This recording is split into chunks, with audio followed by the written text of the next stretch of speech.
Në Këshillin Bashkiak të Korçës është marrë vendim për shpronësimin e disa pasurive në fshatin Lekas, për shkak se bashkia do të ndërhyjë për sistemimin dhe asfaltimin e rrugës së fshatit, e quajtur Rruga Mahmuti. Në total është një sipërfaqe toke bujqësore dhe truall prej 1019 metra shkatror, e cila do të shpronësohet nga ana e Bashkisë së Korçës në vlerën totale prej 117.874 lek, çka do i hapë rrugë edhe projektit për sistemimin dhe asfaltimin e rrugës në fshatin Lekas. Projekti është sistemim asfaltimi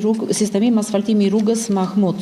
Në material i keni të saktësuara të gjitha numrat e pasurive dhe të përcaktuara saktë është arë apo është truall, shpronësohet pjesërisht apo plotësisht dhe kjo bëhet në bazë të legjislacionit, kuptohet, dhe shkaku i shpronësimit është realizimi i një projekti vendor në funksion të ndërtimit, riabilitimit dhe mirëqenies së rrugëve vendore në shërbim dhe në interes të publikut.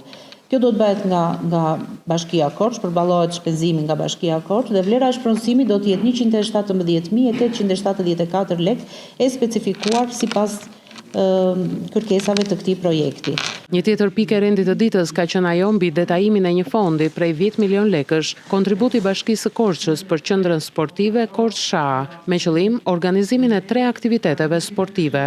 Detajimi i këtij fondi do bëhet sipas 3 aktiviteteve sportive, ski rolling i cili do të përfitojë 1 milion lek si kontribut i bashkisë, half maraton 3 milion lek dhe kampionati i qitjes me pjatel i cili do të përfitojë 2 milion lek nga ky fond. Në këtë mbledhje të Këshillit Bashkiak të Korçës janë miratuar edhe të tjera pika të rendit të ditës, mbi shpërndarjen e blok ndihmës ekonomike, rishpërndarjen e banesave me kosto të ulët, apo tavanet përfundimtare të shpenzimeve të programit buxhetor afat mesëm 2027-2029 në nivel programi.